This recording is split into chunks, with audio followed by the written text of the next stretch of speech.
Так. Все понял. Здесь у нас такие жевательные конфеты. Они называются Гарри Поттер. Вот это из что-то напоминает, как в фильме Гарри Поттер. Там они ели конфеты и издавали разные звуки. А здесь что-то, то есть какой-то закос под это, только что не звуки издавать, а разные вкусы необычные у этих конфет.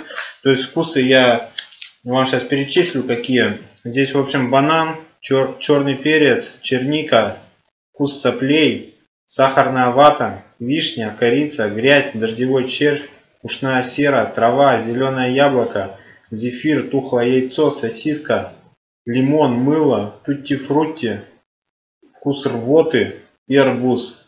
Вот такие необычные вкусы. Сейчас я на данный момент их не буду пробовать. Вот. Ну, на этом, собственно, все. Всем пока. Подписывайтесь на канал, ставьте лайки.